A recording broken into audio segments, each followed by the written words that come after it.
Papá, ya no puedes opinar. No respondí, solo saqué mis ahorros y los dejé con deudas. Nunca imaginé que un pedazo de papel pudiera doler más que una bala. El empleado del banco me miró en silencio antes de decirlo.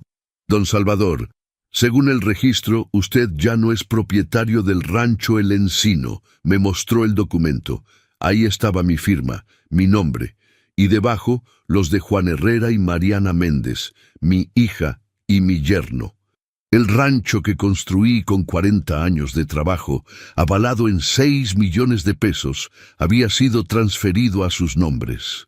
El notario aseguraba que yo estuve presente, firmando. Pero mientras ellos robaban mi vida, yo estaba en el hospital, velando a mi esposa Clara. Salí del banco con la vista nublada, pensando en una sola cosa: no gritaría, no lloraría, solo esperaría. Y cuando llegara el momento, ellos sabrían lo que significa el silencio de un hombre humillado. Pero para entender cómo llegué a ese momento, tenemos que volver al día en que me mandaron callar. Antes de continuar, suscríbanse al canal y díganos en los comentarios desde dónde nos están escuchando. Mi nombre es Salvador Méndez y tengo 72 años. El almuerzo del domingo debería haber sido lo que siempre fue: tortillas calientes sobre la mesa de madera, el olor del mole que Mariana preparaba como su madre le enseñó, y las voces de la familia llenando la casa que construí ladrillo por ladrillo. Pero ese domingo algo cambió para siempre. Ese domingo aprendí que en mi propia casa ya no tenía voz. Juan Herrera, mi yerno, estaba sentado en la cabecera de la mesa, en mi lugar. Con esa seguridad que solo tienen los hombres que creen que el mundo les debe algo, hablaba de negocios, de contratos, de planes para expandir la producción del rancho. Yo escuchaba en silencio, masticando despacio, sintiendo cómo cada bocado se volvía más difícil de tragar. Necesitamos modernizar todo, decía Juan, gesticulando con el tenedor. Los métodos viejos ya no funcionan, suegro. Este rancho podría dar el triple si invirtiéramos en tecnología. Dejé el vaso de agua sobre la mesa, más fuerte de lo que pretendía. El sonido hizo que todos voltearan. «Juan», dije, y mi voz salió más cansada de lo que esperaba. «Este rancho ha dado frutos durante 40 años. Conozco cada palmo de tierra, cada temporada. No necesitamos inventar lo que ya funciona». El silencio cayó como una piedra en un pozo seco. Juan dejó los cubiertos a un lado, se limpió la boca con la servilleta y me miró con esa expresión que había aprendido a reconocer, lástima mezclada con impaciencia, como si estuviera tratando con un niño necio. «Papá», intervino Mariana, mi hija, mi única hija, tocando suavemente mi brazo. «Juan solo quiere lo mejor para todos». «Lo mejor para todos», repetí, y las palabras me supieron amargas. «Este rancho es...» «Papá, ya no puedes opinar». Las palabras de Juan cortaron el aire como un machete. Me quedé inmóvil, con la boca entreabierta, sintiendo cómo el calor subía por mi cuello. Alrededor de la mesa nadie se movía. Mi nieto Tomás, de 8 años, miraba su plato como si quisiera desaparecer dentro de él. Mariana bajó la vista, y Juan me sostuvo la mirada con una frialdad que nunca le había visto. «Con todo respeto, suegro», continuó, y había algo en ese respeto que sonaba a burla. «Las cosas han cambiado. Necesitamos tomar decisiones rápidas, y bueno, a su edad es mejor que descanse. Nosotros nos encargamos». La risa vino después, breve, seca, pero suficiente. Juan soltó una risita mientras volvía a su plato, como si hubiera hecho un comentario intrascendente sobre el clima. Y Mariana... Dios mío, Mariana también sonrió. Una sonrisa pequeña, casi disculpándose, pero que me atravesó el pecho como alambre de púas. No dije nada más durante el resto del almuerzo. Masqué mecánicamente. Bebí agua. Asentí cuando alguien me pasaba algo, pero por dentro algo se quebró. O tal vez no se quebró, sino que se endureció, como el metal que se templa en el fuego. Después de comer, mientras ellos se acomodaban en la sala para ver televisión, salí al patio. El sol de abril pegaba fuerte sobre las cercas de madera, sobre los corrales donde pastaba el ganado que compré con mis primeros ahorros. Cada poste de esa cerca tenía mi sudor. Cada piedra del camino guardaba el eco de mis botas gastadas. «¿Ya no puedes opinar?», murmuré para mí mismo, sintiendo el sabor a tierra seca en la boca. Mariana apareció en el umbral de la puerta, secándose las manos en el delantal. «Papá, no te lo tomes mal. Juan solo está estresado con los negocios». «¿Y tú, hija?», pregunté sin voltear a verla. «¿Tú también piensas que ya no puedo opinar?». Ella no respondió de inmediato. Cuando finalmente habló, su voz sonó lejana, como si hablara desde el otro lado de un río. «Papá, solo queremos que descanses. Te lo mereces. Descansar. Qué palabra tan bonita para decir hazte a un lado». Esa noche, acostado en la cama que compartí con Clara durante 45 años, miré al techo y pensé en su ausencia. Hacía apenas 6 meses que la había perdido. 6 meses desde que cerró los ojos en el hospital mientras yo le sostenía la mano. Y ahora, la casa que construimos juntos se sentía como territorio enemigo. Juan dormía en el cuarto de huéspedes, pero no como huésped, como dueño. Mariana evitaba mis ojos cuando hablábamos de dinero o de decisiones. Y yo, Salvador Méndez, 72 años, 4 décadas de trabajo, me había convertido en un estorbo dentro de mi propia vida. Pero en ese silencio oscuro de la madrugada, mientras el viento movía las cortinas y traía el olor del campo, tomé una decisión. No volvería a discutir. No volvería a alzar la voz. No daría explicaciones ni pediría respeto. En lugar de eso, haría algo que ellos jamás esperarían de un viejo que ya no puede opinar. Los observaría, aguardaría, y cuando llegara el momento, en ese instante, sin que ellos lo percibieran, comencé a planear mi salida, y la de ellos también. El rancho El Encino nació de mis manos vacías y la fe ciega de una mujer llamada Clara. Los días siguientes a aquella humillación del domingo transcurrieron en un silencio pesado, pero mi mente viajaba constantemente al pasado. A 1978, cuando estas tierras no eran más que monte seco y piedras. Clara tenía 25 años y yo 28. Recién casados, sin más capital que 400 pesos ahorrados y un sueño que a todos les parecía locura. «Salvador», me había dicho Clara aquella tarde, mientras mirábamos el terreno árido bajo el sol implacable. «Si cavamos juntos, florecerá». Y cavamos. Durante 3 años, cavamos. Levantamos la primera cerca con postes de mezquite que yo mismo cortaba al amanecer. Plantamos maíz en tierra que había que regar con cubetas porque no teníamos sistema de riego. Clara cocinaba en un fogón de leña mientras yo trabajaba 18 horas diarias. Cuando Mariana nació, la acunábamos entre sacos de semillas y herramientas. 40 años después, El Encino era un rancho próspero de 120 hectáreas. Ganado de calidad, alfalfa que vendíamos a ranchos vecinos, 2 tractores, un sistema de riego por goteo que instalé con préstamos que pagué religiosamente durante 10 años. Todo valuado, según el último avalúo, en 6 millones de pesos. Y ahora, sentado en el patio que construí con mis propias manos, veía a Juan Herrera dar órdenes a los peones como si hubiera nacido dueño de todo esto. «Don Salvador», me llamó Esteban, el capataz que trabajaba conmigo desde hacía 22 años. «¿Está bien?» «Estoy bien, Esteban», mentí, sin apartar la vista de Juan. Mi yerno había llegado a nuestras vidas hace 5 años, ingeniero agrónomo, decía, hombre de negocios.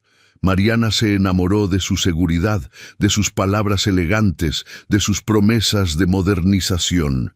Yo lo recibí con los brazos abiertos. Un yerno preparado, pensé, sería una bendición para el rancho. Cuando me pidió invertir en su proyecto de exportación de alfalfa, no dudé. 400,000 pesos de mis ahorros fueron a dar a su empresa. «Es para todos, suegro», me había dicho con esa sonrisa que ahora reconocía como falsa. «Vamos a triplicar las ganancias». Las ganancias nunca llegaron, pero Juan sí, cada vez más seguido, cada vez con más opiniones, cada vez con más control. Primero fueron sugerencias. Deberíamos cambiar de proveedor de alimento para el ganado. Luego decisiones. Ya contraté un nuevo veterinario. Finalmente, órdenes. Los peones trabajarán el domingo. Necesitamos aumentar la producción. Mariana, mi hija, se había convertido en su eco. Repetía sus palabras, defendía sus decisiones, y cuando yo intentaba opinar, ella miraba hacia otro lado, como si mis 40 años de experiencia fueran polvo que el viento debía llevarse. Una tarde, 2 semanas después del almuerzo donde me callaron, encontré a Juan en mi oficina. Estaba revisando los contratos de venta del ganado, con papeles desparramados sobre el escritorio que Clara me regaló en nuestro 20º aniversario. «Juan, ¿qué haces con esos documentos?» «Revisando los contratos, suegro», respondió sin levantar la vista. «Hay que optimizar. Estamos perdiendo dinero con intermediarios. Esos intermediarios son gente de confianza. 30 años trabajando con ellos». «Exacto, 30 años. Es momento de cambiar». Me acerqué al escritorio. Sentí el olor del café viejo en su taza, mezclado con el aroma de su colonia cara. Estiré la mano para tomar uno de los contratos, pero Juan lo apartó suavemente. «Tranquilo, don Salvador, ya me encargo yo. Usted mejor descanse». Esa palabra otra vez, descanse, como si descansar fuera mi único propósito. «Juan, este rancho es de la familia», me interrumpió y esta vez sí me miró. «Y la familia necesita que sea rentable. Con todo respeto, sus métodos son antiguos». Salí de la oficina con las manos temblando, no de miedo, de rabia contenida. Esa noche, Mariana preparó pozole, mi platillo favorito. Lo sirvió en silencio, evitando mis ojos como había hecho durante semanas. Juan comía con apetito, hablando de nuevos proyectos, de inversiones, de contactos en la ciudad. «Papá», dijo finalmente Mariana, «Juan y yo estuvimos pensando, tal vez deberías viajar un poco, descansar, ver a tus primos en Guadalajara». «¿Viajar?». Las palabras me salieron ásperas. «¿Ahora? Es que, con mamá ya no aquí, y tú trabajando tanto, mereces disfrutar». Disfrutar. Otra palabra elegante para decir vete. «Estoy bien aquí», respondí. Juan dejó la cuchara y se limpió la boca con calma estudiada. «Suegro, no es sugerencia. Necesitamos espacio para trabajar sin interferencias». Interferencias. Yo, Salvador Méndez, que levanté este rancho de la nada, era una interferencia. No respondí. Terminé mi pozole callado, sintiendo cómo cada cucharada me pesaba en el estómago. Después de cenar, mientras lavaban los platos, fui a mi habitación y saqué de un cajón la carpeta con las escrituras del rancho. Las revisé una por una, a la luz de la lámpara. Todo estaba en orden. El rancho estaba a mi nombre. Los documentos, legales. Pero algo en el estómago me decía que revisara más profundo. Al día siguiente, con la excusa de ir al médico, fui al banco, la misma institución donde había solicitado mis primeros préstamos 40 años atrás. Pedí hablar con el gerente de créditos. «Don Salvador, ¿en qué puedo ayudarlo? Quiero revisar el estatus de mis propiedades, confirmar que todo esté en orden». El gerente tecleó en su computadora, frunció el ceño, tecleó de nuevo. «Permítame un momento». Ese momento se convirtió en 10 minutos, luego en 20. Cuando regresó, traía una carpeta y una expresión que no me gustó. Fue en ese mismo mes que percibí algo extraño en las escrituras, y el miedo comenzó a oler como tierra mojada antes de la lluvia. La palabra fraude suena diferente cuando es tu propia vida la que han robado. El gerente del banco regresó con 3 empleados más. Me hicieron pasar a una oficina privada, donde el aire acondicionado zumbaba como un enjambre de abejas furiosas. Sobre el escritorio desplegaron documentos que llevaban mi nombre, mi firma, mi historia convertida en traición. Don Salvador, comenzó el gerente, y su voz tenía ese tono cuidadoso que usan los médicos antes de dar malas noticias. Según nuestros registros, usted realizó una transferencia de propiedad hace 3 meses. El rancho El Encino fue transferido a nombre de Juan Herrera y Mariana Méndez. El mundo se detuvo. Eso es imposible, dije, y mi voz salió como un susurro ronco. Yo nunca firmé nada. Me mostraron el documento, papel membretado oficial, sellos notariales, y ahí, en la línea inferior, una firma que supuestamente era mía. Se parecía. Tenía mis rasgos. Pero yo conocía mi propia letra como conocía las líneas de mis manos. Y esa firma tenía algo extraño. Una inclinación diferente en la S, un trazo más firme en la Z final. ¿Cuándo dice que se firmó esto?, pregunté, sintiendo cómo el frío del aire acondicionado me calaba los huesos. El 15 de marzo, según el notario público. Usted estuvo presente, junto con su hija y su yerno. Cerré los ojos. El 15 de marzo. Esa fecha estaba grabada a fuego en mi memoria.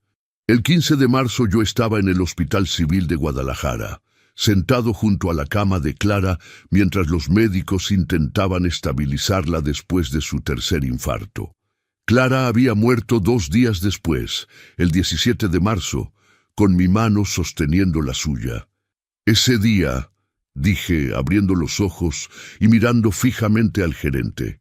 Ese día yo estaba en el hospital. Mi esposa estaba muriendo. El silencio en la oficina se volvió denso, pesado. Los empleados intercambiaron miradas incómodas. «Tengo los papeles del hospital», continué, y mi voz empezaba a temblar no de debilidad, sino de furia. «Tengo registros, testigos, médicos que pueden confirmar que yo no salí de ese hospital en 3 días». El gerente carraspeó.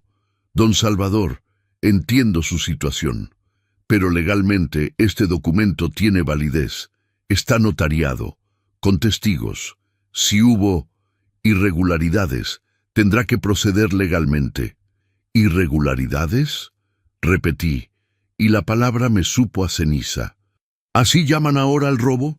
Pedí copias de todo, cada papel, cada firma falsificada, cada sello que legitimaba el despojo.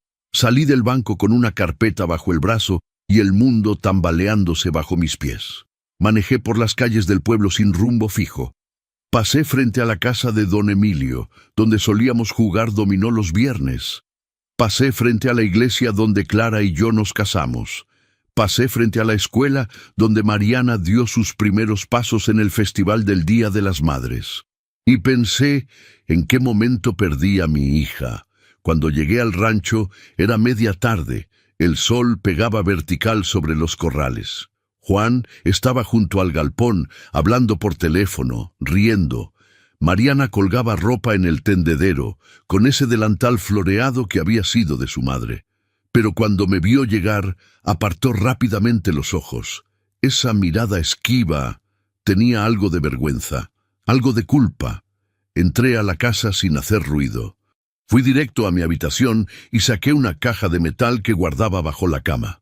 Dentro estaban los documentos originales del rancho, las escrituras de 1978, cuando compré las primeras 20 hectáreas, las ampliaciones de 1985 y 1992, los pagos de préstamos, las escrituras actualizadas a mi nombre, Salvador Méndez, todo en orden, todo legal, todo robado.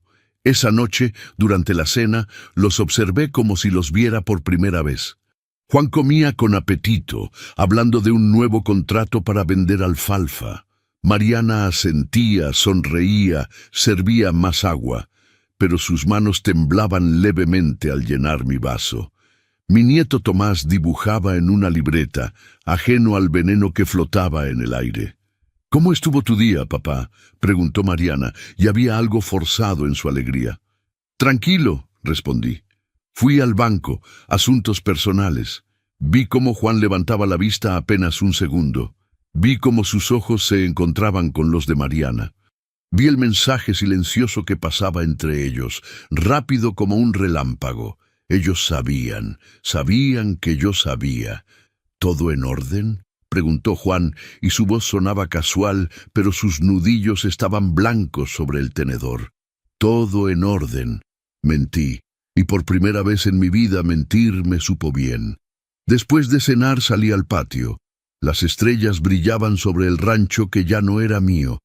Escuché el mugido del ganado que compré con mis ahorros. Sentí la brisa que traía el olor de la alfalfa que sembré con mis manos. Cada cerca que veía en la penumbra me recordaba una batalla ganada. Cada árbol, un año de esfuerzo. Cada piedra del camino, una gota de sudor. Y ellos lo habían tomado todo mientras yo velaba a mi esposa moribunda. Esteban, el capataz, se acercó con su andar pausado de hombre que ha trabajado la tierra toda su vida. «Don Salvador, ¿está bien?» «Esteban», dije, y mi voz sonó extrañamente calmada. «¿Has notado algo raro últimamente? ¿En los papeles? ¿En las decisiones?» El viejo capataz miró hacia la casa, donde las luces de la sala brillaban cálidas. «Don Salvador, no es mi lugar opinar. Pero sí, he notado cosas. Don Juan ha estado moviendo ganado sin consultarle, ha cambiado contratos. ¿A qué, Esteban?» «Ha estado hablando de hipotecar el rancho». Las palabras cayeron sobre mí como piedras. No dije nada más. Le di las buenas noches a Esteban y volví a mi habitación. Me senté en la cama que compartí con Clara durante 45 años. Acaricié su fotografía sobre el buró. «Perdóname, Clara», susurré. «Perdóname por no proteger lo que construimos». Pero mientras las lágrimas rodaban por mis mejillas arrugadas, algo más crecía en mi pecho. No era solo dolor, no era solo traición, era determinación. Ellos me habían quitado la voz, me habían quitado el respeto, me habían quitado mi rancho.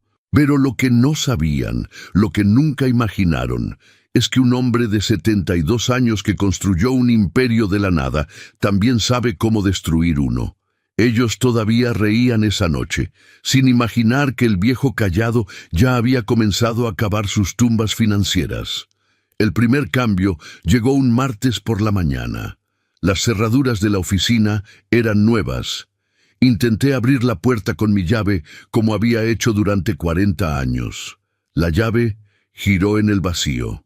Probé de nuevo, pensando que tal vez el mecanismo se había trabado con el polvo. Nada. La cerradura había sido cambiada. «¿Buscas algo, suegro?»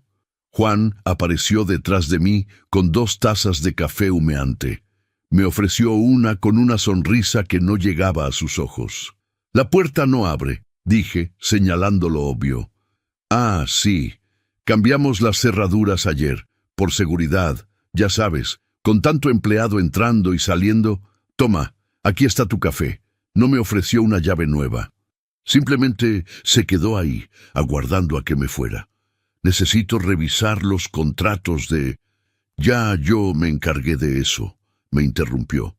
«Todo bajo control. Mejor disfruta tu café en el patio. Está hermosa la mañana». Me alejé con la taza en la mano, sintiendo como el calor me quemaba los dedos. Desde el patio vi a Juan entrar a mi oficina. A través de la ventana lo vi sentarse en mi silla, colocar sus pies sobre mi escritorio. Los días siguientes fueron una sucesión de pequeños despojos. Esteban vino a preguntarme sobre la siembra de alfalfa en el lote norte, como había hecho cada temporada durante 22 años. Antes de que pudiera responder, Juan apareció. Esteban, de ahora en adelante, todas las decisiones pasan por mí. Don Salvador está retirado. ¿Retirado? Esteban me miró confundido. Retirado, confirmó Juan con firmeza. Es lo mejor para todos. Esteban se fue sin esperar mi respuesta, porque ya no había respuesta que esperar. Una semana después, encontré a todos los peones reunidos junto al galpón. Juan estaba al frente con una tableta en la mano, hablando de nuevos horarios, nuevas cuotas de trabajo. A partir de mañana, trabajarán también los domingos. Necesitamos duplicar la producción. Pero don Juan, protestó Esteban, los domingos siempre han sido para descansar. Don Salvador ya no toma decisiones aquí. Las palabras flotaron en el aire caliente de mayo. Los peones me miraron, esperando que dijera algo, que defendiera la tradición, que los defendiera a ellos. Abrí la boca y la volví a cerrar. ¿De qué servía?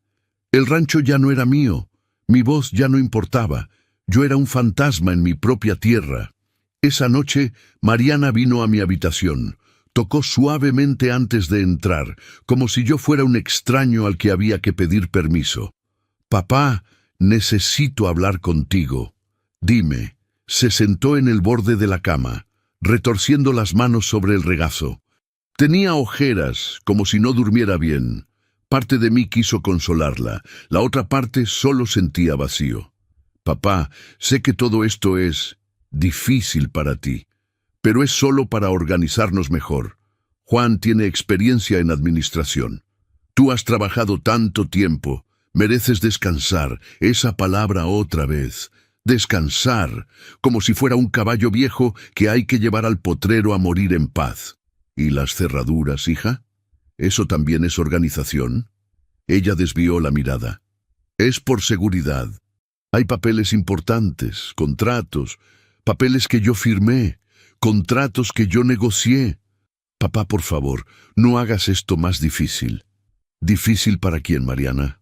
Ella se levantó, las lágrimas brillando en sus ojos, pero no eran lágrimas de arrepentimiento, eran lágrimas de frustración, de una hija que quería que su padre simplemente obedeciera y desapareciera. «Para todos», respondió. «Para todos, papá». Salió de la habitación cerrando la puerta con suavidad. El sonido del pestillo fue como una lápida cayendo sobre una tumba. Los días se convirtieron en semanas. Y yo me convertí en un huésped en la casa que construí ladrillo por ladrillo. Ya no me sentaba en la cabecera de la mesa. Ese lugar era de Juan. Yo me sentaba a un lado, donde antes se sentaban las visitas ocasionales. Comía callado mientras ellos hablaban de planes, de inversiones, de futuros que no me incluían. Por las mañanas caminaba por el rancho como un espectro. Los peones me saludaban con respeto, pero ya no me consultaban. Las decisiones venían de Juan, las órdenes venían de Juan. El rancho respondía a Juan. Una tarde encontré a mi nieto Tomás llorando detrás del establo. «¿Qué pasó, hijo?» Papá me gritó, sollozó. Le pregunté si podías enseñarme a montar como prometiste y se enojó. Dijo que tú ya no mandas aquí. Abracé al niño, sintiendo su cuerpecito temblar contra mi pecho, y en ese momento algo dentro de mí se cristalizó. No era rabia, no era dolor, era claridad absoluta. Ellos podían quitarme la oficina, podían quitarme la silla en la mesa, podían quitarme el respeto de los empleados, podían incluso quitarme el rancho con papeles falsificados, pero había una cosa que no podían quitarme: el tiempo, y yo tenía paciencia. 72 años de vida me habían enseñado que la venganza no se grita. Se cocina a fuego lento, como el mole que Clara preparaba durante horas hasta que cada ingrediente revelaba su verdadero sabor. Esa noche me senté en el portal de la casa mirando las estrellas. Escuché las risas de Juan y Mariana dentro, celebrando algún nuevo logro. Escuché el tintineo de copas de vino que probablemente compraron con mi dinero. Y sonreí. Era una sonrisa pequeña, amarga, pero sonrisa al fin, porque mientras ellos celebraban su victoria, yo ya estaba trazando mi estrategia. Mientras ellos dormían tranquilos pensando que habían ganado, yo contaba cada movimiento que haría para recuperar lo que era mío. No con gritos, no con violencia, no con lágrimas, con silencio, con paciencia, con la sabiduría de un hombre que construyó un rancho de la nada y que por lo tanto sabía exactamente cómo desmontarlo todo. Un viejo callado es peligroso, porque nadie sabe qué piensa, nadie sabe qué planea, nadie imagina de qué es capaz hasta que es demasiado tarde. Y para Juan y Mariana ya casi era demasiado tarde. Lo que ellos no sabían es que el silencio de un hombre traicionado vale más que cualquier herencia. Don Hilario Vargas tenía 84 años y una memoria más afilada que la de cualquier computadora. Lo encontré en su despacho del centro, un lugar que olía a libros viejos y tabaco de pipa. Las paredes estaban forradas de códigos civiles, jurisprudencias y fotografías de casos ganados durante 60 años de ejercicio. Don Hilario había sido el abogado de mi padre, luego el mío, y conocía cada metro cuadrado de tierra en la región. Salvador Méndez, dijo cuando entré, levantándose con dificultad de su silla de cuero. Hacía meses que no te veía. Mis condolencias por Clara. Era una gran mujer. Gracias, Hilario. Siéntate. Por tu cara, vienes a algo más que una visita de cortesía. Le entregué la carpeta con todos los documentos, las escrituras falsificadas, los registros del banco, los papeles del hospital que probaban que yo estaba en Guadalajara el día de la supuesta firma. Don Hilario se puso sus lentes de lectura y revisó cada página con la meticulosidad de un orfebre examinando oro. El silencio se extendió por 20 minutos. Solo se escuchaba el tic-tac del reloj antiguo en la pared y el roce de las páginas. Finalmente, se quitó los lentes y me miró con una expresión que no podía descifrar. Salvador, esto es fraude notarial, falsificación de firma, despojo. Son delitos graves. Lo sé. ¿Quieres proceder legalmente porque puedo? No, lo interrumpí. Todavía no. Don Hilario arqueó una ceja. Entonces, quiero saber si hay forma de recuperar mi rancho sin que ellos se den cuenta. Legalmente, quiero que crean que ganaron hasta que sea demasiado tarde. Una sonrisa lenta apareció en el rostro arrugado del viejo abogado. Ahora entiendo por qué tu padre siempre decía que eras el más astuto de sus hijos. Pasamos las siguientes 2 horas revisando cada detalle. Don Hilario me explicó las fallas en el proceso de transferencia, la fecha imposible, la falta de testigos reales, el notario que con alta probabilidad había sido sobornado o engañado. Pero hay algo más, dijo don Hilario, golpeando suavemente el escritorio con su pipa. Si ellos intentan hipotecar o vender el rancho, necesitarán documentación adicional. Y ahí es donde podemos actuar. Podemos bloquear cualquier transacción alegando inconsistencias en las escrituras, sin que ellos sepan que fui yo, sin que ellos sepan que fuiste tú, al menos no inmediatamente. ¿Cuánto tiempo necesitas? Dame 2 semanas. Moveré los papeles necesarios. Presentaré las inconsistencias ante el registro público. Cuando intenten usar esas escrituras falsas para cualquier trámite, se encontrarán con un muro.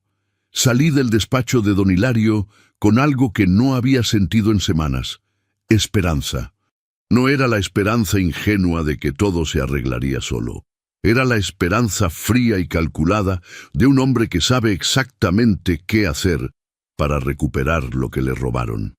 Pero primero necesitaba proteger lo que aún tenían acceso: mi dinero.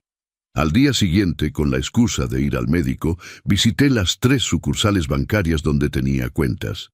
En la primera retiré 800,000 pesos, en la segunda 940,000. En la tercera, 600,000 pesos. En total, 2,340,000 pesos en efectivo. El dinero de mi vida, los ahorros de 40 años, la pensión de Clara, las ganancias del rancho que aún me pertenecían legalmente. «Don Salvador», me preguntó el gerente del último banco, «¿está seguro? Es mucho dinero en efectivo». «Completamente seguro. Voy a invertir en un negocio». Mentira. Iba a protegerlo de las manos que ya me habían robado una vez. Abrí una cuenta nueva en un banco en la ciudad vecina, a 2 horas de distancia. Una cuenta que solo yo conocía. Deposité el efectivo completo. 2,340,000 pesos que Juan y Mariana jamás encontrarían. Cuando regresé al rancho esa tarde, venía con las manos vacías, pero con el paso más ligero. Juan estaba en el patio, supervisando la carga de alfalfa. «¿Cómo estuvo el médico, suegro?» «Bien, bien, solo chequeos de rutina». «¿Y qué dijo?» «Todo en orden». Había algo en su tono, una curiosidad fingida que ocultaba otra cosa. Sospecha, miedo. «Todo en orden para un hombre de mi edad», respondí, encorvándome un poco más de lo necesario. Aunque me recetó más medicamentos. La presión, ya sabes, y me dijo que evite las tensiones. Vi cómo Juan relajaba los hombros, cómo su sonrisa se volvía más genuina. «Por eso mismo, suegro, deja que nosotros nos encarguemos de todo. Tú solo descansa». Esa noche, en la cena, actué mi papel a la perfección. Temblé un poco al servir agua. Dejé caer el tenedor una vez. Pedí que repitieran las cosas porque no escuché bien. Me quejé de la espalda, del cansancio, de la edad. Mariana me miró con lástima genuina. «Papá, ¿quieres que llamemos al doctor?» «No, hija, solo estoy cansado». Muy cansado. Y lo estaba. Pero no del tipo de cansancio que ellos imaginaban. Estaba cansado de fingir debilidad cuando por dentro era puro acero templado. Estaba cansado de escuchar sus planes cuando yo ya tenía los míos en marcha. Estaba cansado de verlos celebrar una victoria que estaba a punto de convertirse en su peor pesadilla. Esa noche, antes de dormir, saqué de mi cartera el recibo de depósito de los 2,340,000 pesos. Lo guardé en el mismo lugar donde Clara escondía sus joyas, dentro de un libro viejo de oraciones que nadie más abría. Don Hilario llamó a la semana exacta. «Salvador, está hecho». Presenté las inconsistencias. El registro público congeló cualquier transacción sobre el rancho hasta que se aclare la situación legal. Si intentan vender o hipotecar, no podrán. ¿Y ellos lo saben? Todavía no. Lo sabrán cuando intenten hacer algún movimiento. Perfecto. Salvador, ¿estás seguro de esto? Una vez que lo sepan, la guerra será abierta. La guerra ya empezó, Hilario. Ellos la comenzaron cuando falsificaron mi firma mientras yo velaba a mi esposa moribunda. Yo solo estoy terminándola. Colgué el teléfono y miré por la ventana. Juan cargaba cajas en su camioneta. Mariana regaba las plantas del jardín, todo tan normal, todo tan tranquilo. No sabían que el piso bajo sus pies ya estaba agrietándose, que el rancho que creían suyo estaba atrapado en un limbo legal, que el dinero que pensaban usar ya había volado. Y lo mejor de todo, no tenían idea de que el viejo decrépito que arrastraba los pies y olvidaba las cosas estaba jugando una partida de ajedrez que ellos ni siquiera sabían que había comenzado. Mientras ellos dormían tranquilos, yo firmaba el documento que sellaría su destino. La trampa se cerró un jueves por la mañana, cuando Juan regresó del banco con el rostro del color de la ceniza.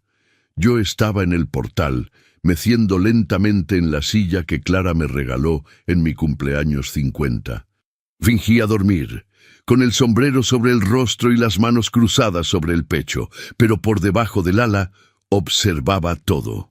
Juan bajó de la camioneta dando un portazo que espantó a las gallinas. Mariana salió corriendo de la cocina. ¿Qué pasó? ¿Conseguiste el préstamo? No. La voz de Juan temblaba. No lo conseguí. Algo está mal, muy mal. ¿Qué quieres decir?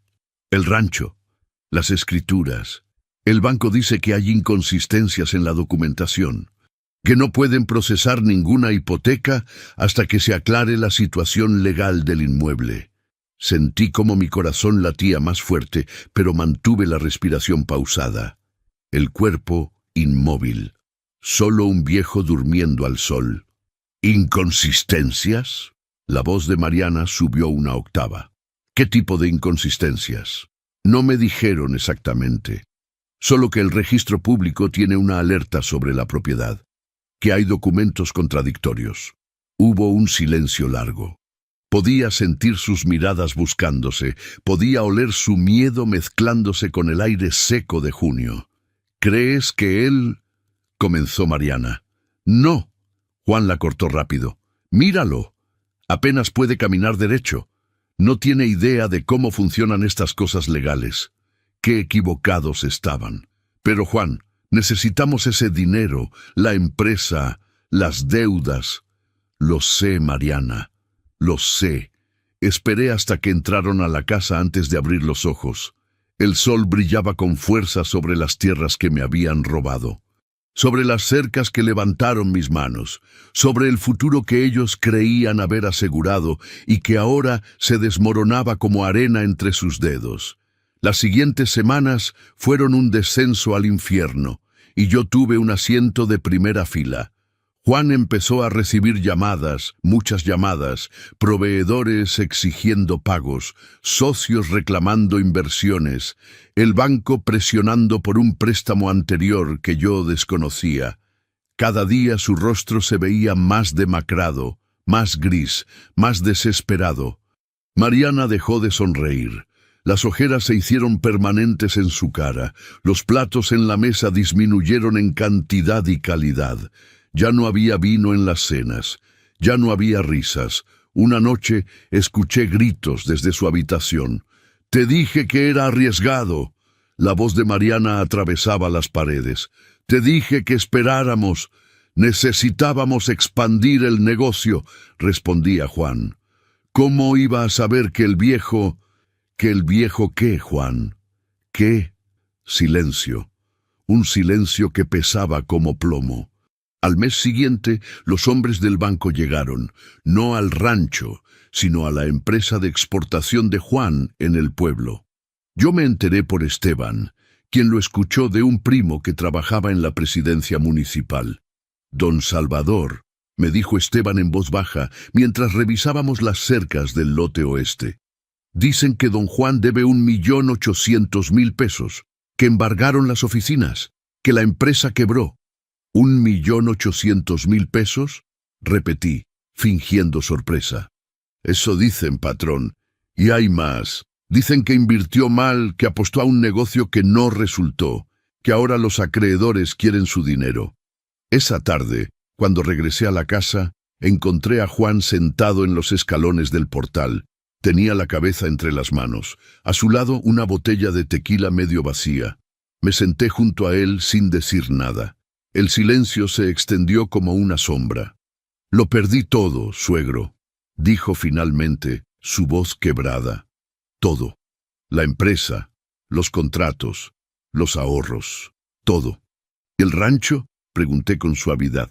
«No puedo tocarlo. Hay algún problema legal que no entiendo. El abogado dice que podría tomar meses resolver, y no tengo meses. Los acreedores me están presionando. Quieren embargar todo lo que tengo». ¿Todo? La camioneta, los muebles, hasta las herramientas de la empresa. Y si no pago en 30 días... Su voz se quebró. Dicen que pueden ir tras Mariana también. Tras sus cosas. Tras... No terminó la frase. Se llevó la botella a los labios y bebió largo. «Juan», dije, y mi voz sonó más suave de lo que él merecía. «¿Qué hiciste con los 400.000 pesos que te presté?» Él no respondió. «No hizo falta. Los perdiste, ¿verdad? En ese negocio que quebró. Iba a salir bien», susurró. «Iba a multiplicarse. Íbamos a estar bien, todos. Pero no salió bien. No. Me levanté despacio, fingiendo el esfuerzo de la edad. Miré el horizonte donde el sol comenzaba a ponerse, pintando el cielo de naranja y púrpura. Ahora sí, Juan, dije con calma absoluta. Ahora sí el campo es de quien lo trabaja. Lo dejé ahí con su botella y su derrota. 3 días después, Mariana tocó la puerta de mi habitación. Eran las 11 de la noche. Cuando abrí, la encontré con los ojos hinchados de llorar. «¡Papá!». Su voz era un hilo delgado. «Necesito hablar contigo». «Pasa, hija». Se sentó en el borde de la cama, en el mismo lugar donde se sentaba Clara cuando necesitaba desahogarse. Por un momento vi a la niña que fue, la que me abrazaba cuando tenía miedo, la que me pedía que la cargara después de caerse del columpio. «Papá, lo siento tanto». «¿Qué es lo que sientes, Mariana?» «Todo, haberte callado, haberte apartado, haber permitido que Juan...». Las lágrimas rodaban por sus mejillas. «Papá, estamos en la ruina, los acreedores van a quitarnos todo, no sé qué hacer». La miré en silencio. Parte de mí quería consolarla. La otra parte, la parte que había sido humillada, despojada y traicionada, solo sentía un vacío frío. «¿Y qué esperas que haga yo, hija?» «No lo sé, solo necesitaba decírtelo, necesitaba que supieras que me arrepiento». Se levantó para irse, pero antes de abrir la puerta me volteó a ver una última vez.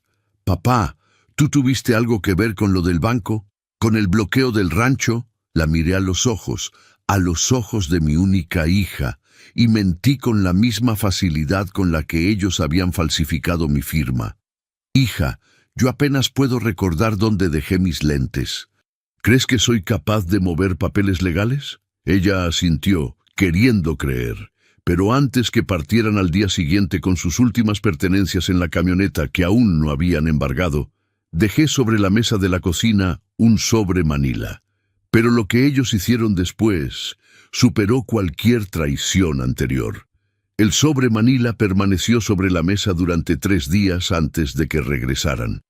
Yo lo miraba cada mañana mientras tomaba mi café. Sabía lo que contenía. Sabía el peso de esos papeles. Sabía que dentro estaban las pruebas definitivas, documentos que probaban el fraude de manera irrefutable, testimonios notariados, declaraciones juradas de los médicos del hospital. Ese sobre no era para castigarlos hoy, era para recordarles, cuando llegara el momento, que yo todavía tenía la última palabra. Esteban me mantenía informado de todo.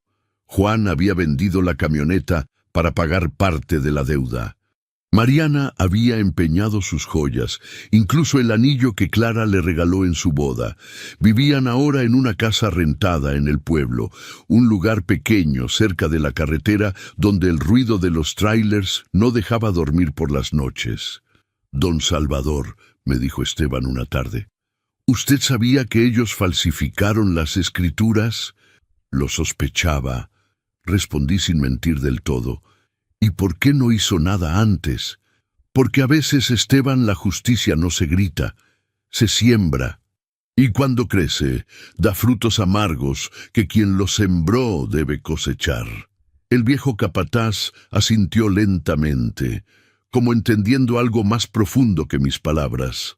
Fue un sábado por la tarde cuando escuché el sonido de un motor conocido en el camino de entrada. Pero no era la camioneta de Juan, era un coche viejo, prestado seguramente, con el escape roto y la pintura descascarada. Me quedé en el portal, en mi silla mecedora, aguardando. Juan bajó primero, y no era el mismo hombre. El yerno orgulloso que se sentaba en mi lugar, que daba órdenes y sonreía con suficiencia, había desaparecido. Este Juan tenía la espalda encorvada, la ropa arrugada, una barba de varios días que no era estilo sino abandono. Mariana bajó después, cargando a Tomás de la mano. Mi nieto había crecido en estos meses, pero sus ojos tenían una tristeza que ningún niño debería conocer. Mariana tampoco se atrevía a mirarme directamente. Se quedaron al pie de los escalones, como mendigos esperando permiso para entrar a un lugar que alguna vez consideraron suyo. Don Salvador, comenzó Juan, y su voz se quebró. Venimos a... Necesitamos hablar con usted. Hablen, dije sin levantarme de mi silla. Juan subió un escalón, luego se detuvo. Las lágrimas ya corrían por su rostro sin que hiciera esfuerzo por ocultarlas. Perdón, eso es lo que vengo a decir. Perdón, suegro. Perdón por todo. Por callarle. Por desplazarle. Por... Tragó saliva con dificultad. Por lo de las escrituras. Ahí estaba, la confesión.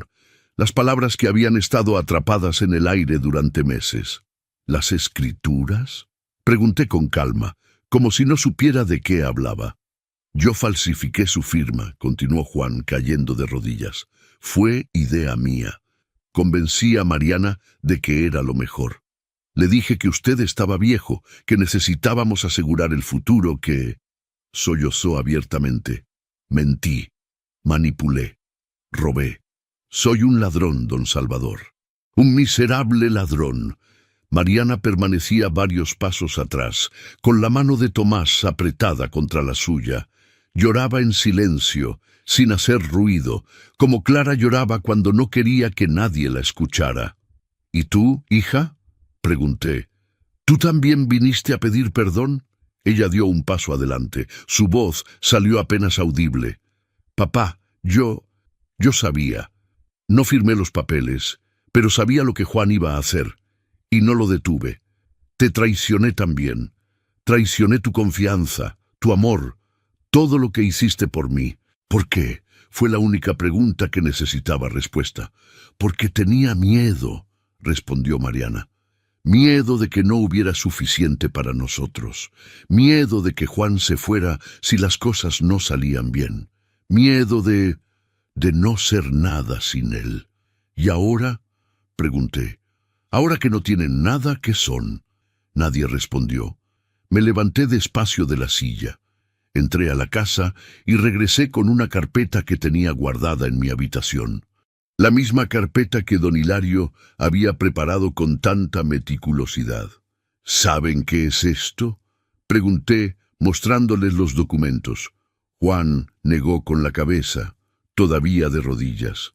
Son las escrituras originales del rancho, las verdaderas, con todas las inconsistencias de sus documentos falsos expuestas, con la prueba de que yo estaba en el hospital cuando supuestamente firmé la transferencia, con los testimonios de los médicos, las enfermeras, hasta del empleado de la cafetería que me vendía café esas noches. Abrí la carpeta y les mostré el último documento, una escritura nueva, fechada apenas 2 semanas atrás. El rancho El Encino ha regresado a su dueño legítimo, Salvador Méndez. Todo legal, todo documentado, todo irreversible. El silencio que siguió fue más pesado que cualquier palabra. Papá, susurró Mariana, ¿desde cuándo? Desde que descubrí lo que hicieron. Desde el día que fui al banco y vi mi firma falsificada. Desde ese momento comencé a mover cada pieza del tablero. Juan levantó la vista y en sus ojos vi algo que me sorprendió. No era rabia, era alivio. El alivio de un hombre que finalmente puede dejar de cargar con el peso de su mentira. ¿Nos va a denunciar?, preguntó. La pregunta flotó en el aire caliente de julio. Miré a mi hija, que sostenía a mi nieto. Miré a Juan, destruido sobre los escalones de madera que construí con mis manos. Miré el rancho detrás de ellos, las tierras que seguían siendo mías, que siempre habían sido mías. No, respondí finalmente. No los voy a denunciar. Mariana dejó escapar un sollozo de alivio. Pero tampoco los voy a ayudar, continué. Ustedes cavaron su propia tumba financiera. Ustedes apostaron mi herencia y la perdieron. Ahora vivirán con las consecuencias. Está bien, dijo Juan, poniéndose de pie con dificultad. Es lo justo. Es más de lo que merecemos. Se prepararon para irse. Mariana se acercó como si fuera a abrazarme, pero se detuvo a medio camino. Entendía que ese derecho también lo había perdido. Adiós, papá. Adiós, hija. Los vi alejarse por el camino de tierra. El coche viejo tosió humo negro antes de arrancar. Tomás me saludó por la ventana trasera y yo levanté la mano en respuesta. Cuando el coche desapareció en la curva, regresé a la casa. Sobre la mesa de la cocina, el sobre Manila seguía aguardando. Lo tomé, sintiendo su peso. Dentro había algo que ni Juan ni Mariana sabían, algo que cambiaría todo una vez más si yo decidiera usarlo, pero no lo haría. Salí al patio trasero y encendí una fogata pequeña. Abrí el sobre y uno por uno eché los documentos al fuego. Las pruebas que podían haberlos llevado a prisión, los testimonios que hubieran destruido sus vidas completamente, las declaraciones que les hubieran quitado hasta la última esperanza. Observé cómo las llamas consumían el papel, cómo el humo negro subía al cielo limpio de la tarde. «¿Por qué lo hace, patrón?», preguntó Esteban, que había visto todo desde el corral. «Porque la venganza verdadera, Esteban, no es destruir al otro. Es reconstruirse uno mismo de forma tan completa que la ausencia del traidor se vuelve irrelevante. Pero antes que partieran, dejé sobre la mesa un sobre, y dentro de él, el golpe final que ellos nunca esperaban. Pero ese golpe nunca llegó, porque decidí que vivir con las consecuencias de sus actos sería castigo suficiente. 2 años después de la muerte de Clara, el rancho El Encino volvió a florecer. Me levanté antes del alba, como había hecho durante 50 años. Preparé café en la estufa de Clara, usando su olla favorita que tenía un mango torcido, pero que nunca me atreví a tirar. El aroma llenó la cocina vacía, y por un momento casi pude escuchar su voz. Esteban llegó a las 6 en punto, como siempre. «Buenos días, patrón. El ganado del lote norte necesita revisión». «Vamos», respondí, tomando mi sombrero. Caminamos juntos por las tierras que volvían a ser mías, y no solo en los papeles, en cada cerca reparada, en cada surco limpio, en cada animal sano. El encino respiraba de nuevo, pero diferente, más tranquilo, más honesto. De los 2.340.000 pesos que rescaté, invertí 1.200.000 en modernizar la propiedad. Nuevo sistema de riego, mejoras en los corrales, un tractor que Esteban aprendió a manejar como si hubiera nacido para ello. El rancho prosperaba otra vez, pero sin la ambición desmedida que Juan soñó. Solo tierra honesta, dando frutos honestos. Los otros 1.140.000 pesos los guardé en una cuenta especial. Don Hilario murió 4 meses después de resolver mi caso. En su testamento dejó instrucciones de que sus honorarios fueran perdonados. «Salvador», decía la carta que me entregó su hijo, «tu amistad valió más que cualquier peso». Lloré esa tarde, por Hilario, por los años que se fueron, por todo lo que gané y todo lo que perdí. Pero la vida continúa, y con ella llegó Tomás. Mi nieto apareció un sábado por la mañana, 6 meses después de aquella visita dolorosa. Llegó solo, caminando por el camino de tierra con una mochila al hombro. Tenía 9 años ahora, más alto, más delgado, pero con los mismos ojos claros que tenía Clara. «Abuelo», dijo cuando llegó al portal, «mamá no sabe que estoy aquí. Me escapé del pueblo. Caminé 2 horas. ¿Por qué, hijo? Porque quiero aprender. Quiero que me enseñes del rancho como prometiste». Lo miré en silencio. Detrás de él, en la distancia, probablemente Mariana estaba buscándolo desesperada. «Entra», dije. «Te prepararé desayuno. Luego llamaremos a tu madre». Llamé a Mariana. Ella lloró al teléfono, agradeció entre sollozos, pero no pidió venir. Sabía que esa puerta todavía estaba cerrada. A partir de ese día, Tomás vino cada sábado. Le enseñé todo: cómo revisar el ganado, cómo reparar cercas, Cómo leer el cielo para predecir lluvias, cómo respetar la tierra que te da de comer, cómo ser un hombre de palabra. Abuelo, me preguntó un día mientras sembrábamos alfalfa, ¿por qué mamá nunca entra al rancho? Había notado cómo ella lo dejaba al inicio del camino, aguardaba en un coche prestado hasta que yo lo acompañaba de regreso, pero nunca cruzaba el portón. Porque hay puertas, Tomás, que se cierran con traición y solo se abren con tiempo, mucho tiempo. Aunque pida perdón. El perdón no abre puertas, hijo. El perdón solo alivia el peso de quien lo da. Pero la confianza, esa hay que reconstruirla ladrillo por ladrillo. El niño asintió con una seriedad que no correspondía a su edad. Mariana intentó hablar conmigo directamente solo una vez más. Un año después de recuperar el rancho, tocó a la puerta con manos temblorosas. Cuando abrí, vi a una mujer diferente, más delgada, con canas prematuras, con las manos ásperas de quien ahora trabajaba limpiando casas para ayudar con los gastos. «Papá, yo...» comenzó. «¿Tomás está bien?» interrumpí. «Sí, él está bien. Gracias a ti está bien». «¿Necesitan algo? Dinero, comida...» Ella negó con la cabeza. «Solo necesitaba decirte que entiendo. Entiendo por qué hiciste lo que hiciste. Entiendo que merecíamos perderlo todo. Y entiendo que tal vez nunca puedas perdonarme completamente». «Mariana», dije, y mi voz salió más suave de lo que esperaba. «Ya te perdoné. El día que quemé los papeles que podían mandarlos a la cárcel, te perdoné. Pero perdonar no significa olvidar, y no significa que las cosas vuelvan a ser como eran. Lo sé, papá. Solo quería que supieras que sigo siendo tu hija, aunque no merezca serlo. Siempre serás mi hija, Mariana. Eso nunca cambiará.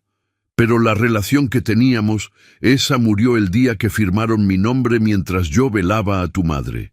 Ella asintió, limpiándose las lágrimas. «Gracias por cuidar de Tomás. Es un buen niño.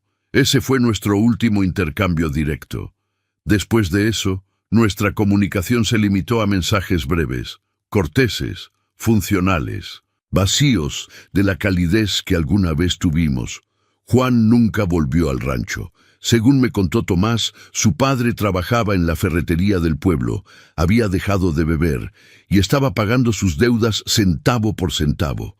Tardaría 10 años en saldarlas todas.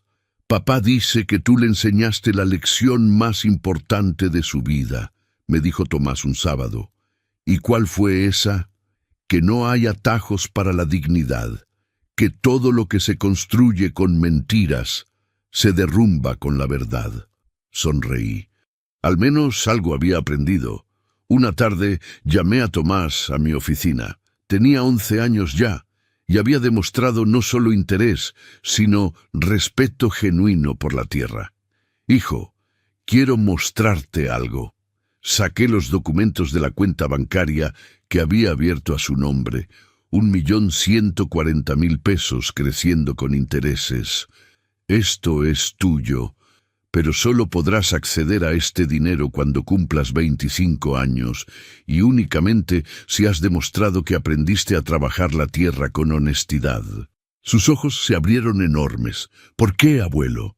«Porque el dinero que no se gana se pierde, porque la herencia más grande que puedo dejarte no son pesos, sino principios, y porque quiero que seas el hombre que tu padre no pudo ser». El niño abrazó mi cintura con fuerza. «Te lo prometo, abuelo, te lo prometo».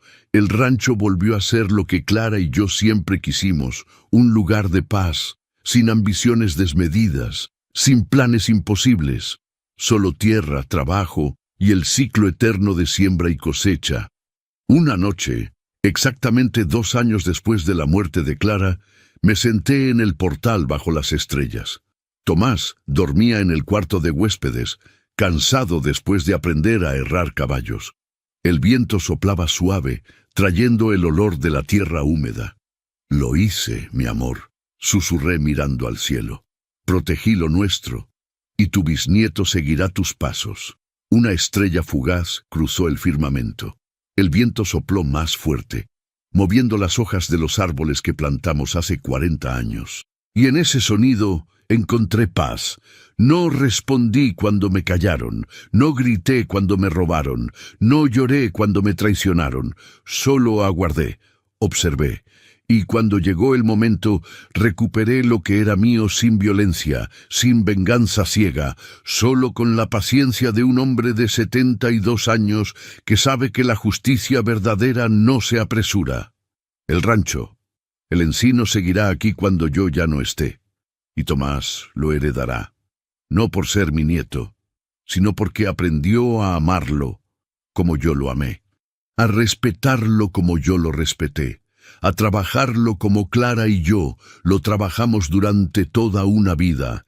Esa es mi venganza final, que lo que ellos intentaron robar con mentiras permanezca en la familia a través de la verdad. Y cuando Mariana vea a su hijo convertido en el nuevo dueño de estas tierras, entenderá que el legado de un hombre honesto siempre vence sobre las ambiciones de quienes olvidan de dónde vienen. Cerré los ojos, escuchando el canto de los grillos y sintiendo la brisa fresca de la noche. Por primera vez en años, dormí en paz absoluta. El rancho vuelve a florecer bajo mis manos y las de Tomás. Mariana intenta acercarse, pero el portón nunca se abre completamente. La paz no es alegría, es descanso. Enseñar al nieto es mi nuevo legado. Y el precio de la dignidad fue alto, pero valió cada peso retirado de sus manos. Quiero agradecer al canal Venganza con el Abuelo por darme este espacio para contar mi verdad. Si esta historia tocó algo dentro de ti, suscríbete, activa la campanita y déjame en los comentarios. ¿Perdonarías a un hijo que te traicionó? ¿O cerrarías la puerta para siempre? Gracias por escucharme.